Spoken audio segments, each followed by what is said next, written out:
সকলকে জানাই শুভ রথযাত্রা। সকাল সকাল স্নান করে চলে এসেছি পুজো করার জন্য। আমার কাছে একটা ছোট জগন্নাথ ছিল, সেটাকেই আজকে পুজো করব। আমার এখানকার ঠাকুরের আসনটা বড্ড ছোট, একটু ফুল দিয়ে সাজালেই থালাগুলো আর ঠিকঠাক করে রাখা যায় না, তবে ফুল দিয়ে তো আজকে সাজাতেই হবে। তারপরে চলে এসেছি লাঞ্চ করার জন্য। বিকেলবেলা রেডি হয়ে বেরোচ্ছিলাম রথ দেখতে যাওয়ার জন্য। দেখছি বাড়ির কাছ থেকেই একটা রথ যাচ্ছে, প্রথমে দড়িটা টানলাম, দেন আমরা যাচ্ছিলাম মেলা। এখানে একটা ছোটখাটো রথের মেলা বসে। যেতে যেতে পেয়ে গেলাম এই ছোট্ট রথটা। ছোটবেলায় আমরাও এরকম ছোট রথ নিয়ে বেরোতাম, এখন আর বেরোনো হয়ে ওঠে না। চলে এসেছি মেলাতে। মেলায় এসে একটা বড় রথ দেখতে পেলাম, আর মেলায় প্রচণ্ড ভিড় ছিল।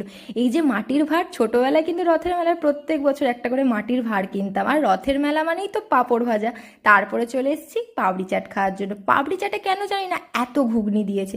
তো যাই হোক, ফুচকা তো খেতেই হবে। ফুচকা টুচকা খেয়ে চলে এলাম জিলিপি কিনতে। রথের মেলায় এসেছি, জিলিপি আর পাঁপড় ভাজা এই দুটো তো মাস্ট কিনতেই হবে। বাড়ির জন্য জিলিপি কিনে চলে এলাম।